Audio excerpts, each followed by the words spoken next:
Torah. And I almost forgot to push record, but I did just push record. And one of my projects this week was I learned how to make a playlist. So if you go to the Temple Chai YouTube page now, all of the Torah study videos that we have are all on the Torah study playlist. So you can. Good job. Yeah.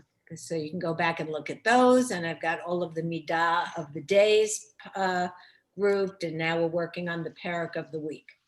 So good. Any follow-up comments from whatever the conversation was last week? So you got through the third day. Yes. No, so we're into the fourth day. So let there be lights in the expanse of the sky to separate day from night. They shall serve as signs for the set times, the days and the years, and they shall serve in the light as lights in the expanse of the sky to shine upon the earth. And it was so. So we had light created on day one, and now we're on day four. Basically, the sun and the moon are being referred to here. God made the two great lights, the greater light to dominate the day and the lesser light to dominate the night and the stars.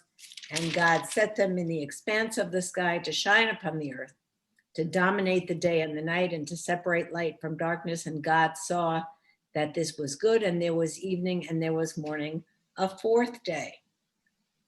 So we talked previously about astrology and how we understand the stars as influencing, let's say, human behavior. Some of you were not here when we had that conversation, and maybe that's my mother. Let me just mute her. She's just very busy with other. All that she still uses AOL as you see you've got mail. Ron said in his business, if he's dealing with somebody and they give him an AOL email address, he figures extra hours in their home setting up their systems that he makes an assumption that they're going to need a little bit more time based on the AOL. So anyway, astrology, the stars in the sky, the sun and the moon. So we did see when we talked previously about astrology that there is Jewish teaching that understands astrology to be real and to be accurate.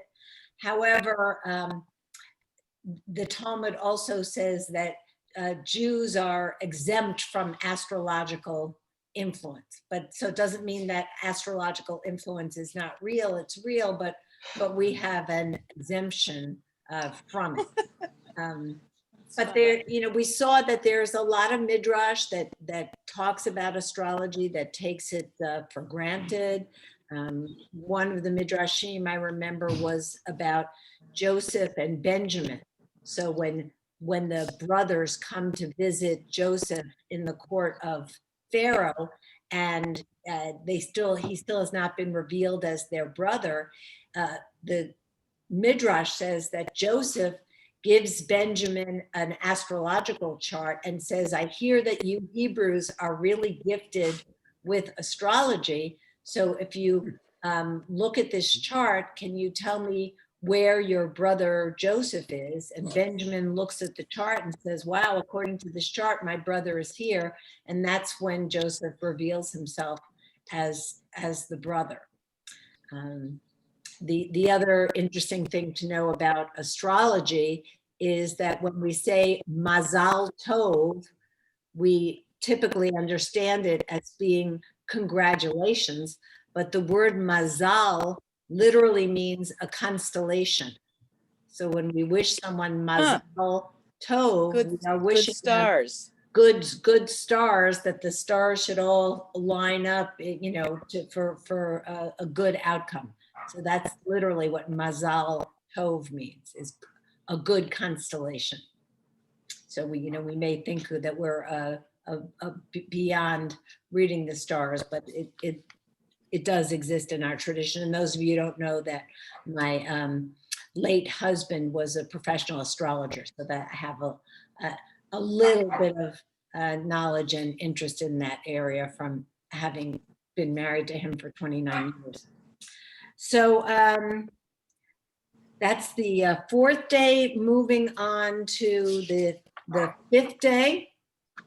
Somebody want to read us 20 to 23, the fifth day? Okay, Sarah Lee, thank you. God said, let the waters bring forth swarms of living creatures and birds that fly above the earth across the expanse of the sky. God created the great sea monsters and all the living creatures of every kind that creep, which the waters brought forth in swarms, and all the winged birds of every kind. And God saw that this was good. God blessed them, saying, be fertile and increase. Fill the waters in the seas and let the birds increase on the earth. And there was evening and there was morning, a fifth day. Beautiful, thank you. I do want to go back to verse 16 because there was a commentary in the Eitz Chaim that just caught my eye. The two luminaries originally were equal in size, the sun and the moon, prompting the moon to ask God, can two kings share a single crown? God responded, make yourself smaller. So there's for our Musar students, there's a lesson in humility. The moon cried, because I presented a proper claim, must I be diminished? God recognized the justice of the moon's plea and compensated for its diminution by promising that only the moon would be seen by both day and night.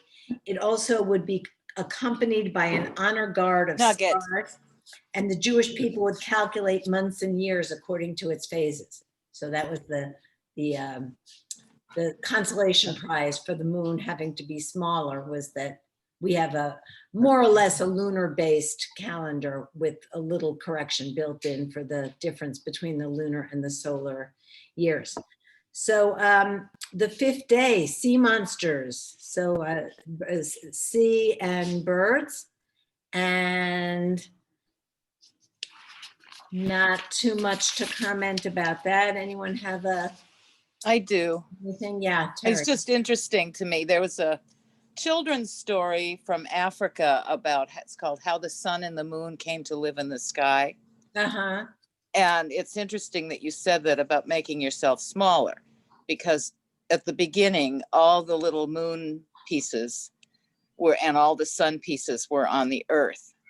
And when they tried to pack them all into the house, there were too many of them for the house.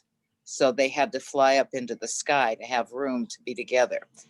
But it's got that same element of quantity. And I find that fascinating. That's an ancient African piece, that they were too numerous for the earth. The sun made it, but the moon didn't. There was not enough room. Huh. Is that something from your teacher days that you? Oh, yeah. Yeah. Nice. That's beautiful. And you see that, so these are really the first living creatures that are. Why monsters and not creatures? Well, let's see. Taninim is, it is like a sea monster. Let's see, there's a foot.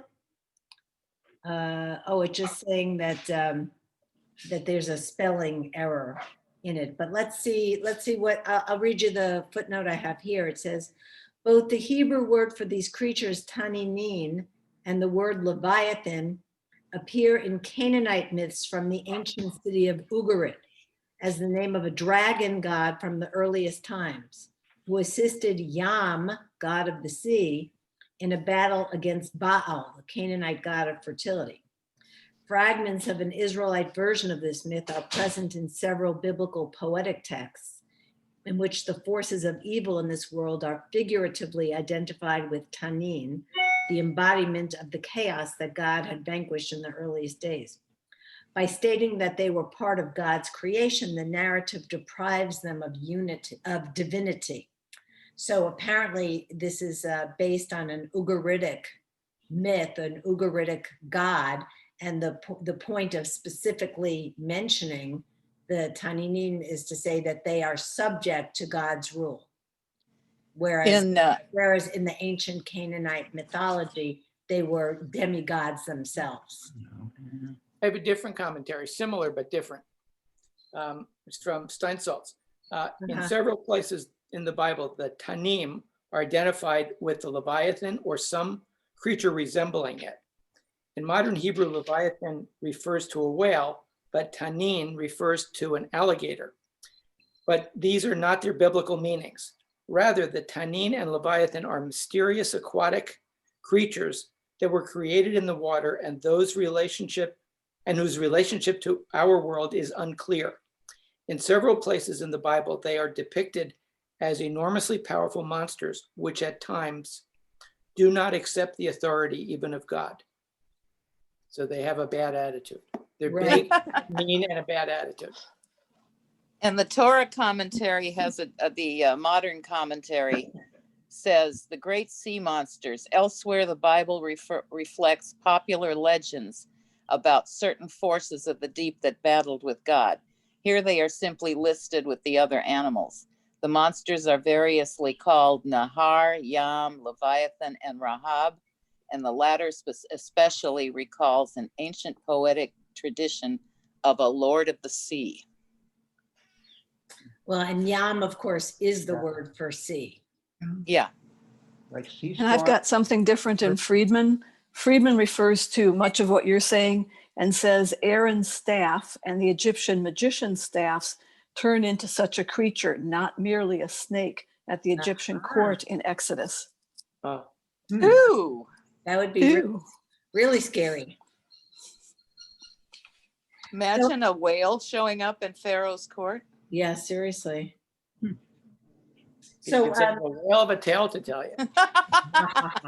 So it's interesting too that in verse 22, the same direction that is going to be given to human beings, pru uruvu, in human beings are told pru uruvu miluat haaretz, be fruitful and multiply and fill the earth.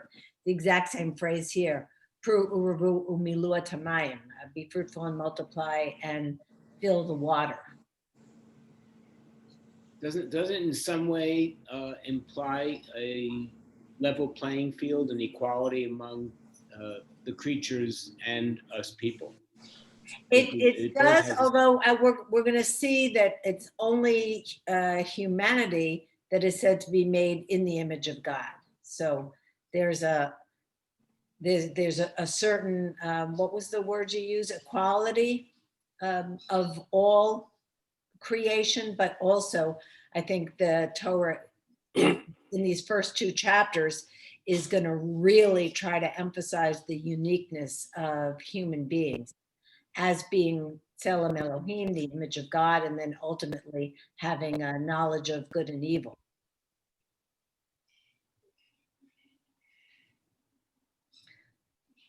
All right, verse 24. So that was the fifth day. Let's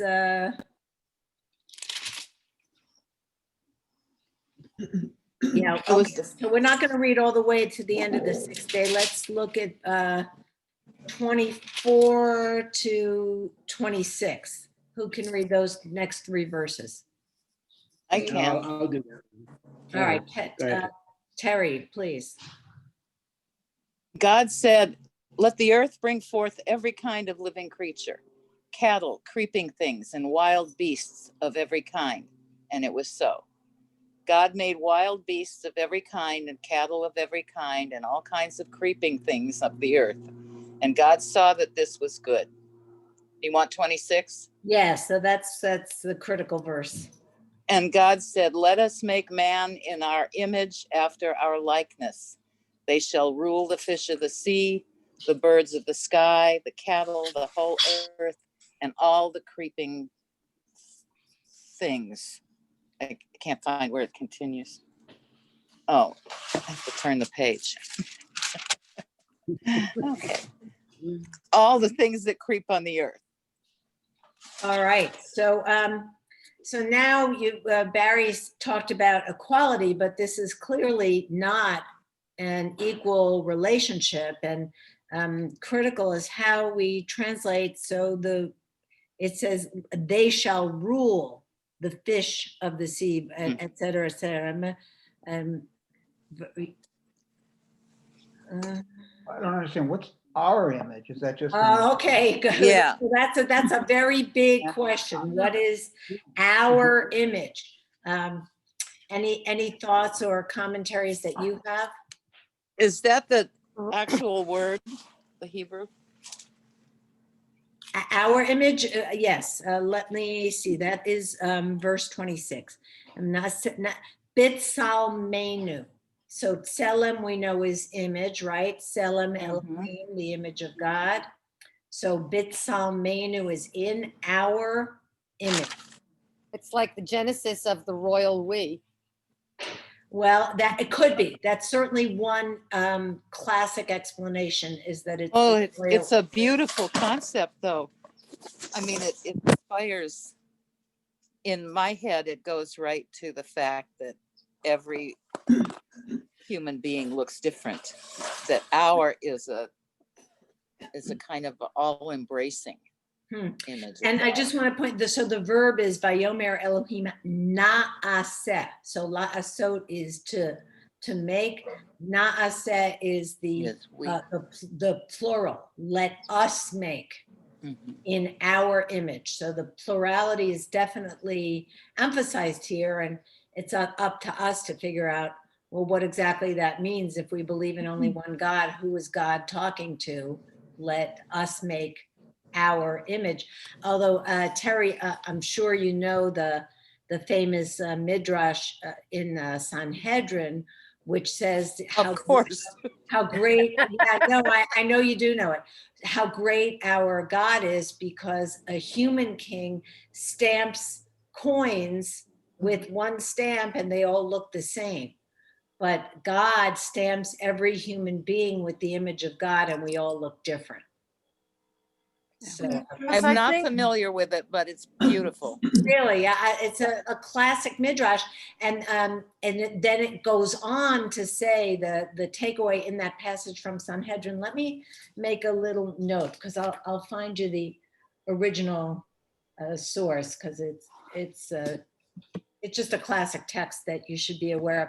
So then it says that is why if you destroy one life, it's as if you destroyed a whole world. And if you save one life, you save the whole world. So it's from that same passage where it talks about human beings being made in the image of God, and yet all being different. So it is that kind of the dichotomy between the singular and the plural and the image and our. But since somebody brought it up, what are other thoughts? So Sherry suggested a classic response, which is it's the royal way. I have the response. Go ahead. Becca, and then Sarah Lee. I have what's written in Friedman, which is, it talks about the royal we, but then it says that God is addressing a heavenly court of angels, seraphim, and other heavenly creatures, although this too does not explain the limitation of the phenomenon to the opening chapters. More plausible, though by no means certain, is a suggestion that it is an Israelite monotheistic reflection of the pagan language of the divine council. In pagan myth, the chief god, when formally speaking for the council of the gods, speaks in the plural. Such language might be appropriate for the opening chapters of Torah, thus asserting that the God of Israel has taken over this role. So, Friedman is offering two options. One is that God is talking to the angelic court, and one is that it really reflects a pagan origin, and God is talking to as the chief god among other gods. So it's tough to try to understand it in some way that preserves an essential monotheism. So Sarah Lee, and then Roz, did you? To me, this I think it sort of hints at the fact that it's a human figure-like thing. But I can't think of God like that. I could think that maybe in his image is our mind, our thoughts, our behavior, more in something not really a form like a human being. All right, so that's one option. Roz? Yeah, in the women's commentary, it says, let us make, God is speaking to the divine entourage. Compare Genesis 6:4 and Job 1:6, which envision B'nai Elohim, literally the sons of God, as divine beings subordinate to God. So it's a group of divine beings, but they're not God. God is on top of them. All right, so that's kind of what Becca read us, the concept of the angels. Barry and then Merle, I'm keeping track in the chat. So Stone has an interesting midrash, which is, to paraphrase, Moses says to God, wait a minute, why did you say our? Because all the heretics are going to now say, aha, there's more than one God. So God says, whoever wishes to err will err. Instead, let them learn from their creator who created all. Yet when he came to create man, he took counsel with the administering angels.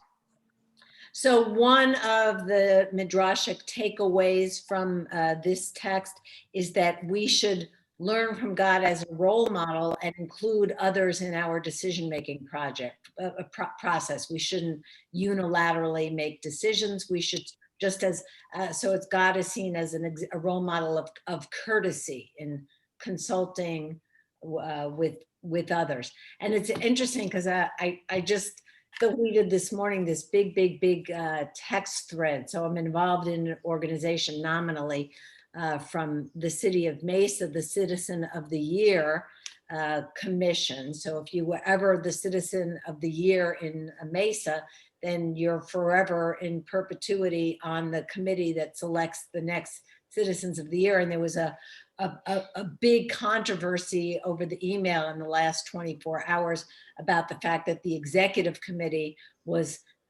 seen by some as making all of the decisions for the group without consulting with the group. And they were some people were very antagonized about that. And it's been controversial in the last 24 hours. As I said, I'm not interested in getting involved in that controversy, but it is a reflection of this precise phenomenon of, when you hold the power, do you include others or do you just assert your authority unilaterally? So let's see, Merle and then Becca. So in Schottenstein, it says that man alone is endowed like his creator with morality, reason, and free will. So I think that it's kind of like what Sarah Lee said, that we're not all supposed to look alike. Look at all of us on this screen, but we are supposed to have the appropriate thought process. Sometimes that free will thing kind of gets to me a little bit because some people's definition of free will isn't always, I'm not sure, in the image of God or what God was thinking. But this is like my third Torah study class this week, that everybody has pretty much said the same thing, that it's mostly God's desire as to how we should behave, how we should act, and how we should be a community. So that's your definition of what it means to be in the image of God. Right. So yeah, we'll delve into that some more, and definitely it's certainly has to do with the concept of free will and choice and knowledge of good and evil. Right. Let's see if anyone has any final thoughts about Becca. About the plural. So Becca and then Steve Haas said he wants to jump in. I've used that quote about the many coins from the same mold, and I just looked it up on my computer, and I've got Mishnah Sanhedrin 4:5. Yes. So there's your reference. Yeah. Oh, thanks. So that'll make it easy to find it. Yeah. I knew it was in Sanhedrin. I wasn't sure quite where. There you go. Steve Haas. I just wanted to ask, the angels appear throughout the Torah in many places, and seemingly in important roles, and yet nowhere in what we have read so far are they created as part of the creation story. Any thoughts on why that is? They just kind of appeared, or God separated herself into them, or? No, the Torah is silent about the origin of these angels. Okay. Yeah, Sherry? This is a separate thought from the hour. When we read the first thing about God made the wild beasts out of everything and cattle, and Yes. the cattle. It seems to me, and maybe I'm misreading this, but there is an implicit separation between mammals and all other beings that we don't see other places. And is that, am I misreading? Well, there are some sea-dwelling mammals, are there not? Mm-hmm, mm-hmm. Yeah. Manatees, whales, dolphins. Right. Okay, so it's not just that. Okay. Yeah, I don't know how much the rabbis thought in categories of, mammals and. Yeah, that's why I was asking, because I had never heard of or learned of anything that suggested those kinds of separations, and that thought just came to me. But thank you, folks. It does kind of seem that we're moving towards from less advanced to more advanced life forms.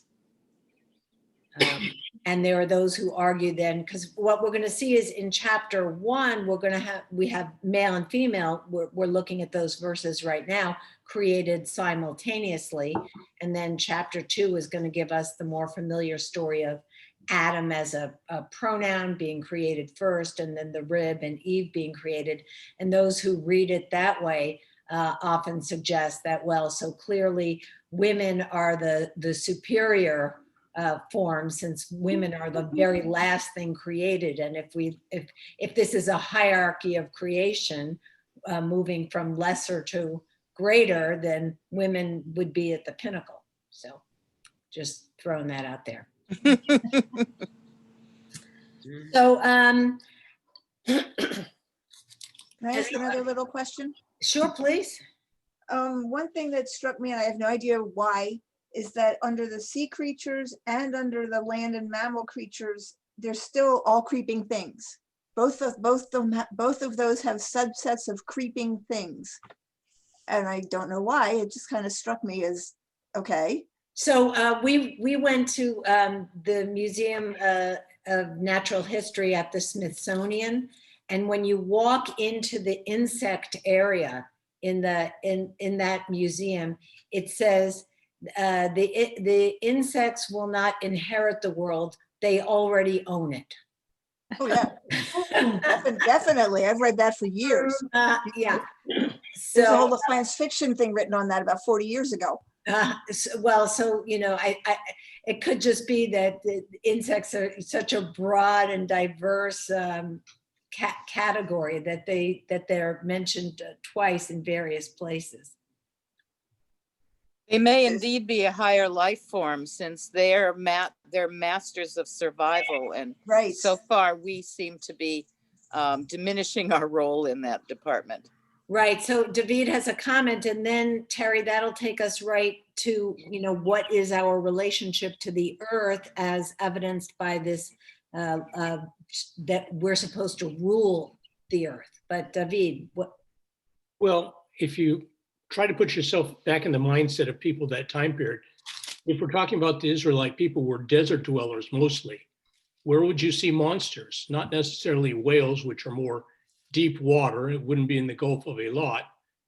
But if you were talking about things that were great, that would creep and be monstrous, let's talk about the North African, or more specifically, the Nile crocodile. Today, we see it over 20 feet have been recorded, but Herodotus one of the Greek philosophers, suggested that one dedicated to Sobek, the Egyptian god, was, if you take Greek or measurements and throw into inflation, they're talking about 30 feet. So any herdsman going into water, coming near water, creatures that crawl out that were monstrous, that would lay eggs, feet like chicken, I would throw the Nile crocodile into that.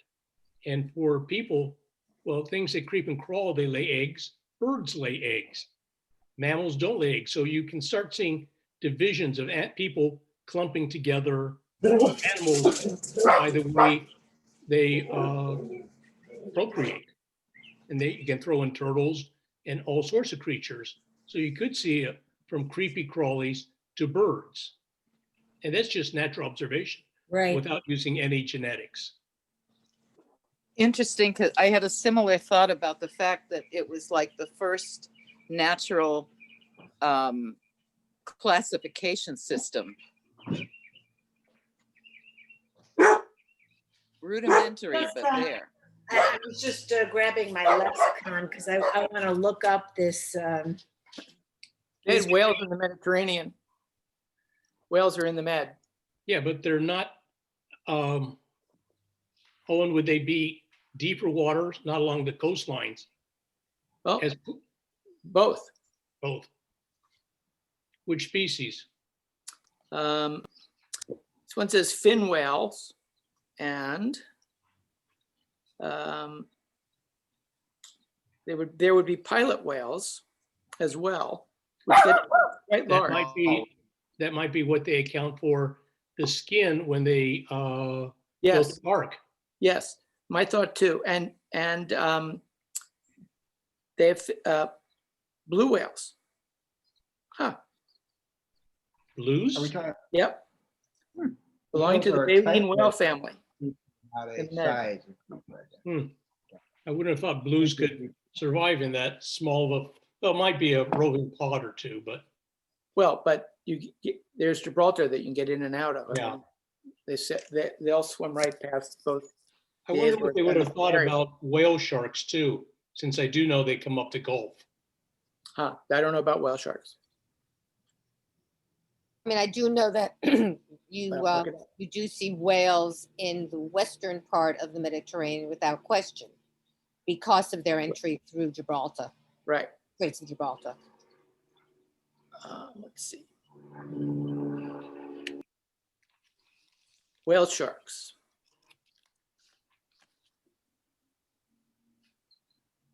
So let us make man in our image, after our likeness, and they shall rule the fish of the sea, et cetera, et cetera. Does anybody have a different translation other than they shall rule? I have let them dominate. Same thing. Let them And dominate. hold sway. The verse is what? 26. I don't have a different translation, but mine has like a different symbol above the Vav. Mine says dominate. And I don't know if that means anything. In Vayirdu? Yeah, there's like almost like, I guess, what is it? Almost like a Mars symbol. Yeah, so that's the trope mark. That's just That's it. that's just a trope mark. You'll find that in other places as well. If you look at verse 25, Robin, look at the second word in verse 25, Elohim. Yep. Is it the exact same mark that you're talking about? Yes. Thank you. So that's a trope mark. Got It's a Vayirdu. I can't remember the name of the trope right at this minute. Next is Kadma V'Yazla. I can't remember what the name of that trope is, but it's not unique to that word. Okay. So what does this tell us then about our relationship to the earth, our purpose in being here. We're supposed to rule, we're supposed to dominate the rest of creation. Very antithetical to the attitude that we try to inculcate now about being in a covenant relationship with the earth, the concept of human beings as custodians and caretakers for the earth. There doesn't seem to be another way to understand it other than the suggestion that we are supposed to be large and in charge, and this whole creation exists to meet human needs. Yes. Well, if we're, Well, the women's commentary kind of explains it a little bit later. It says, hold sway. This promise surely brought comfort to early readers who lived at the mercy of the natural world, who were vulnerable to its unpredictability, and who had reason to fear becoming prey to wild beasts. It is not a mandate to exploit nature.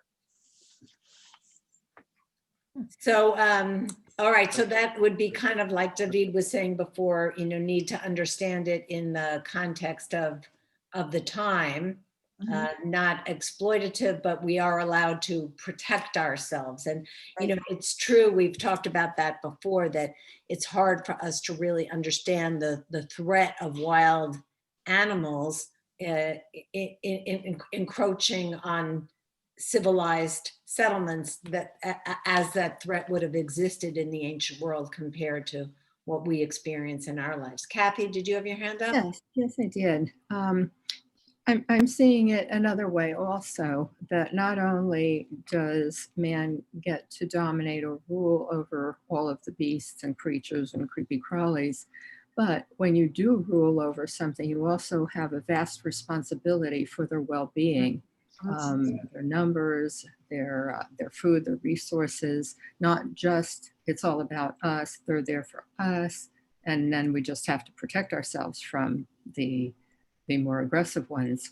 But that as we look out over this vast land and all of these animals and creatures, we're kind of like parents over them to make sure that they are sustained. That's beautiful. So when we are in a position of authority, we need to care for those who are under our jurisdiction, not to exploit them. Like the fox says to the little prince, you are forever responsible for that which you have tamed. There you go. Becca, did you have your hand up? yes, I did. It's consistent if we are in the image of God and God is a ruler, then it would be consistent that we would be rulers over something. Excellent, good point. And just as we hope that God rules over us with compassion, so we should rule with compassion. And we're going to see here in just a moment that it's a vegetarian society that is being described here. That meat eating is not going to enter human life for many, many, many chapters here until after the flood, after Noah. That was this week's Torah portion.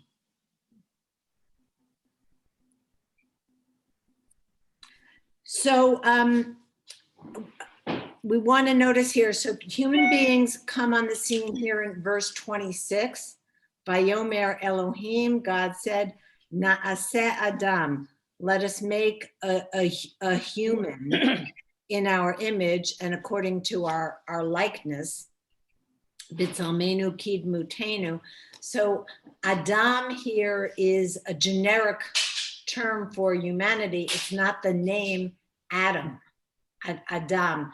The word Adam for human comes from the same root as Adama, which is earth. So we're connected from the earth, and there are those who argue that that is an argument in favor of in-ground burial rather than cremation. We come from the earth and we should return to the earth. So Adam, I wanted to look at Nechama Leibovitz's commentary on page 3. Let me see. That was the that was the source of the Mishnah. Oh, so I did give you that Mishnah from Sanhedrin. So if you have that that handout, so she gives you the source. Therefore, man was created on his own to teach that whoever destroys one soul is regarded by the Torah as if he had destroyed a whole world. And then there's the reference as well to the stamp. So everybody have that available, Nechama Leibovitz. I also gave you from a book we haven't read too much, but you should have in your handout page 8 from this book on sacred ground. So this is an interesting book.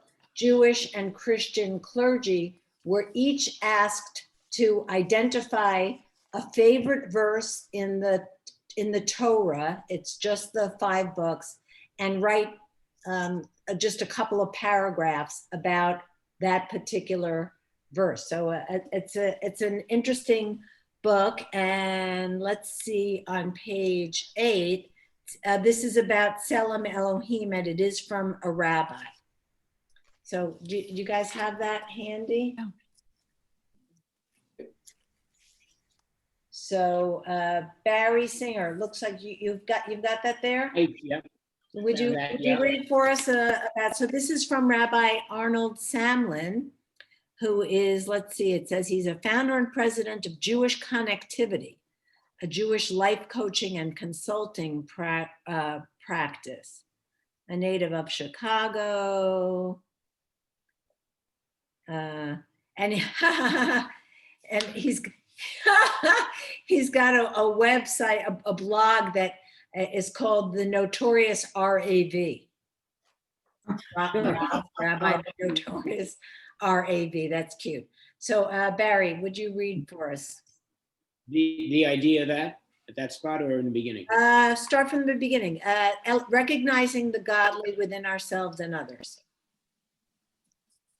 And wait a minute, I've got every member. Oh yeah, okay. Every member of the human race is a recipient of being created in the image of God.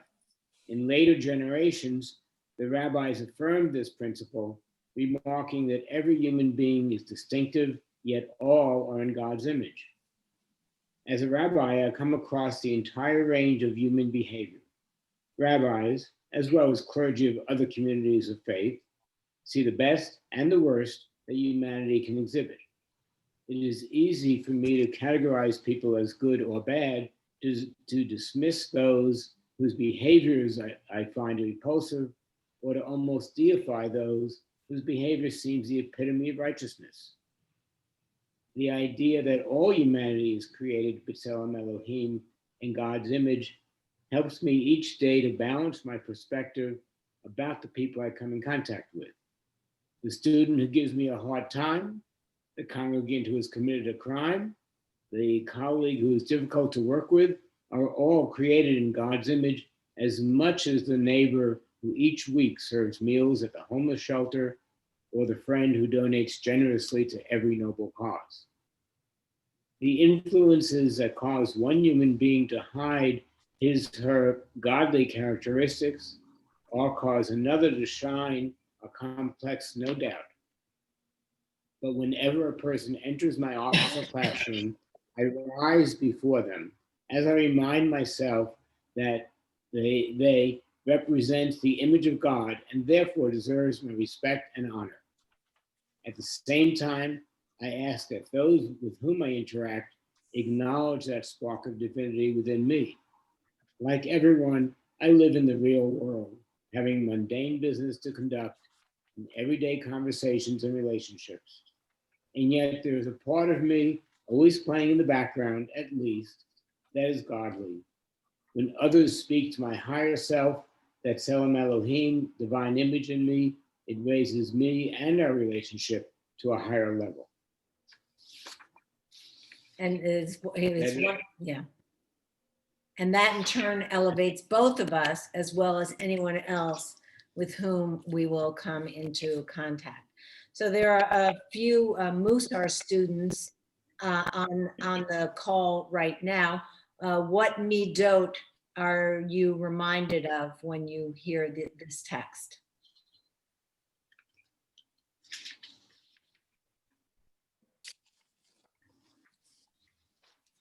One about not taking up more than your space. So humility. No. So how do you see the connection of Tselem Elohim and humility? If everybody is B'Tselem Elohim, none of us are better than anybody else. So humility is one. I need to take up, so the definition, the Musar definition of humility that Owen alluded to is no more than my place, no less than my space. So I can't occupy someone else's space, but I also am allowed to occupy my own space. So yeah, Robin?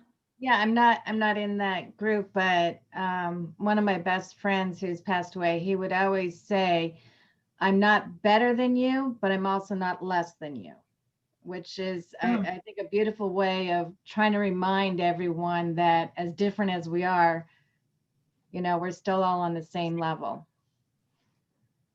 So humility is definitely a midah that emerges from this teaching. What other midot are you hearing?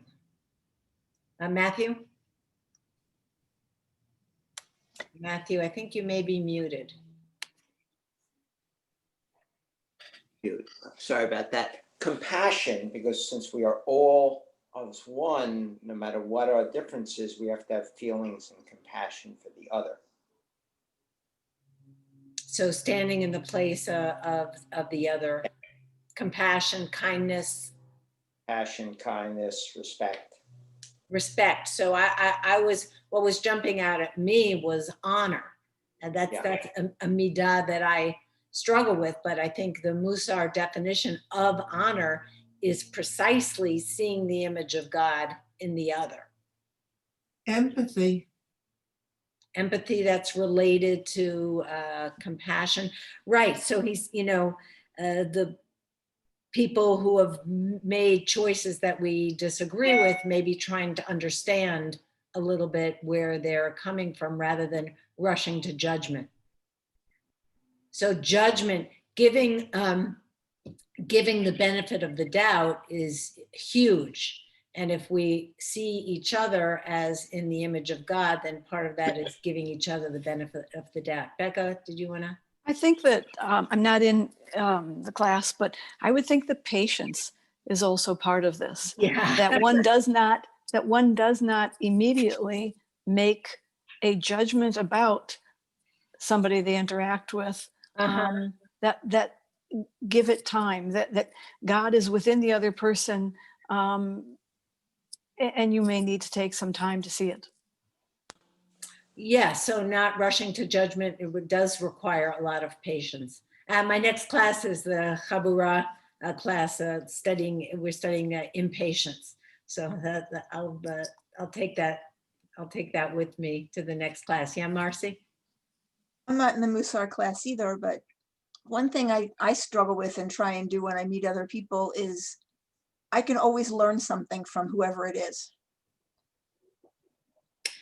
That's beautiful. And that is an important also Musar principle, to look hard to find some way in which that person is more elevated than you are. There's something there you can learn from. Steve Haas put a well-known Musar quote in the chat privately. Steve, you want to read that and tell us what you're thinking of? Yeah, this goes along with what you were saying with honor. The affirmation that Alan Moranis uses is each and every one a holy soul, which is kind of a good thing to remind ourselves, and certainly goes along with the idea of being created in God's image.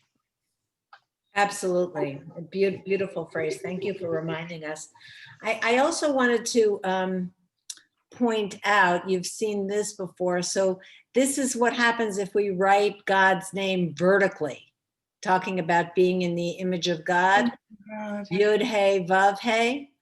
Yeah. So horizontally, that is the image of God. Vertically, You can see the yud represents the head, and the hey, the upper body, the vav, the torso, and the hey, the lower body. So in that way, we can imagine that we are literally made in the image of God. And this is a visualization that I find really helpful when somebody is annoying me, when I'm feeling impatient and judgmental and not compassionate, and all of the things that we're talking about. I actually look at the person and try to see the letters of God's name superimposed on their body as a reminder to myself of this principle that we're talking about, honor, and every person being made in the image of God. Would you hold that up again, please? Sure. Thank you. Yeah.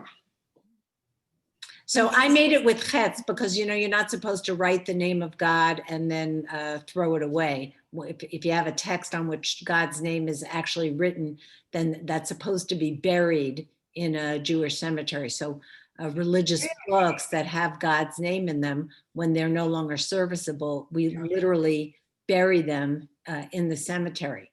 We collect them up at the synagogue. We bring them to the mortuary, and then occasionally when they open up someone's grave, they will also add books that need to be buried. So therefore I wrote it with the letter chet so that I can throw this paper out. But obviously hay has a little bit opening, so it's slightly different, but you get the image. The visual still works. Mhm. So yeah, I loved how that rabbi put it so concisely, his definition here of being in the image of God, and, you know, reminding us that there are people in whom it is much easier to see the image of God, and people in whom it's really challenging. And I think that's what Merle was referring to a little earlier, that it's easy to get into that place of judgment of like, so could you work a little harder to show me the image of God within you? But I think what we're trying to take away here is that it's our responsibility to work hard to see it, even when people are making negative choices. If I may say something, I think you're going to be ending now. Rabbi? We got about 5 minutes. Yeah. Rabbi? Yes.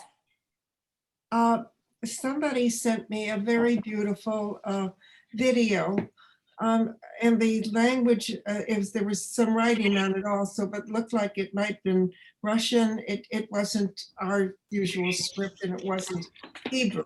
But it showed this love and compassion, and we're talking about empathy and compassion and giving. And I had this image of what it came. This came to me yesterday.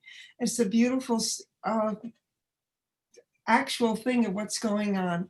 Evidently, there's this one boy who was born stunted, and he is confined to a wheelchair. But his love, he wanted to see the world, and he had these two wonderful friends, these boys, who lift him up, and they've worked out a kind of backpack like you carry a child. And they showed how they took him to the Wall of China, carrying him on their backs, each one of them, taking turns, lifting him, and just the look of pure joy in each one of their faces as they were at the top of a mountain and the top of the steps in the Great Wall. It was, and so when you talk about compassion and empathy and giving and love, that's the image that came to me that I received on my computer yesterday. It had me in tears. It's beautiful. And I'm sure Becca could talk for many hours about the differences in abilities and how diminished people with different abilities sometimes feel as not being seen in the image of God, and historically how that has been such a challenge to see every human being, regardless of their physical form and irrespective of levels of ability, as the image of God. That can be a real challenge. Yeah, Merle? It takes one person to insult your handicap, as has happened to me, or make fun of it, to make you see things in this world totally differently. It's very, I don't even know how to describe it and what it did to me. And thankfully I have a strong family who is very supportive and were there for me at that time. Yeah, you're reminding us of the whole theme here is God is creating the world, and how is God creating the world? Through words, through the power of speech. And we create our world through the power of speech. We can destroy our world through the power of speech, and we can destroy each other's souls. I know that, when you were talking, Merle, I can think about things that people said to me that were hurtful 40 years ago, 50 years ago. And I still have that hurt place inside of me, which is why when Maimonides talks about who has a place in the afterlife and who does not, that you can do teshuvah for murder and ultimately achieve a reward in the world to come. But he says somebody who calls someone by an obnoxious nickname, that is ultimately unforgivable. You have given up your eternal reward, because killing someone's soul through the power of words is worse than killing their physical body. Yes, Sherry. I just want to share that the inverse is true as well. As a child, I had some physical deformities and blah, blah, blah, blah, blah, blah, blah. And my mother was always hiding it. I went away to a camp, and someone wanted my bathing suit, which was part of what was covering up this problem. And I said, I can't. And she said, why? I said, well, and she said, who cares? It was those one word, that one sentence that changed my entire worldview of the physical deformity. So it works both ways. Oh, sure. And that means that we have to be really aware of the positive reinforcements, as well as the absence of negatives. 100%. Beautiful. Marcy, and then Kathy. I was going to say the same thing. Something happened to me once that really struck me. I was in a situation with somebody who was hard of hearing. He wasn't deaf, but he was hard of hearing. I know I talk very fast, so I made sure I was in front of him when I talked to him. And to me, it was no big deal. He came up to me at the end of one of our sessions and thanked me for doing that. And that always stuck with me, because I hadn't done it intentionally. I just wanted to help him. And that just stuck with me, as you can make a difference that you don't even know you make with just a couple of words and things you do. Absolutely. Kathy? Yeah, not specifically about disabilities and how we view them, but you mentioned the life of the world to come. And did anybody here attend the Valley Beit Midrash, Do Jews Believe in Heaven talk earlier this week? Rabbi Mark Gelman was the keynote speaker. And it was very, very interesting. And his conclusion, basically, since the world to come is referenced, and that people need hope, they need something to look forward to, they need to have a reason to keep all of the mitzvot. That yes, indeed, there is a heaven, was his conclusion. He obviously, a lot more, and he had worked with a priest, Father Thomas something out of New York, and they formed the God Squad, and I'm sure you've heard of that. And but he was very convincing, and I've often wondered that. In fact, my cousin asked me that recently, who is Lutheran, do Jews believe in heaven? And I said, I think it's not talked about a lot, but I do believe that there is that concept out there for us. Absolutely, definitely not talked about a lot, and something we have talked about a lot in this group, and many people have seen. I have a collection.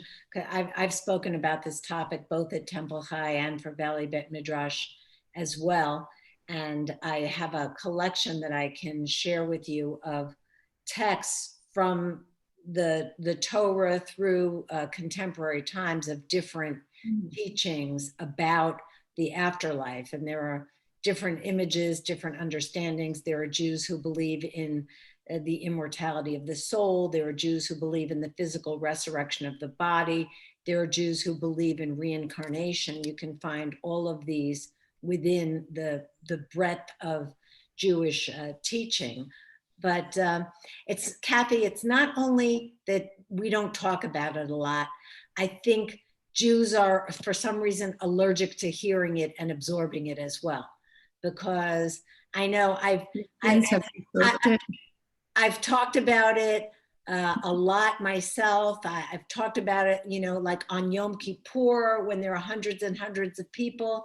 And the next week, somebody comes and asks me a question about it. So, it's almost like for some reason we don't have the receptors to take it in. And, we take pride in the fact that we are focused on life and on this world. And I think that's all really good and really important. But what happens is that, even when we think about the afterlife, for some reason, we don't absorb it.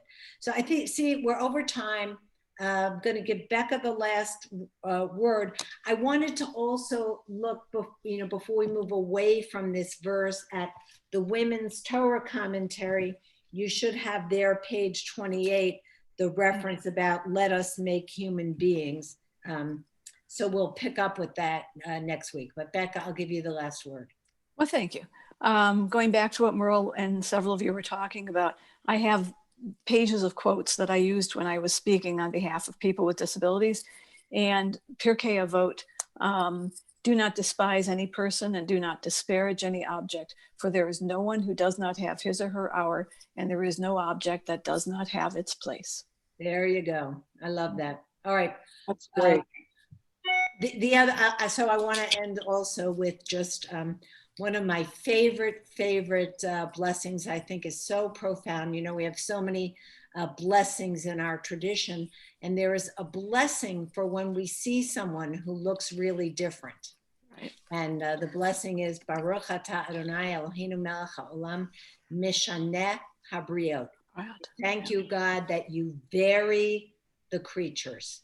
And I find that always so touching, this idea that rather than being repelled when we see someone who looks really different, that we lift up that moment, that we remind ourselves to see the image of God in every person, and that we express gratitude that there's variety in our world, and how boring it would be if we all were exactly carbon copies of each other. Then there would be, the Midrash depicts an argument in heaven about the Jewish people receiving the Torah.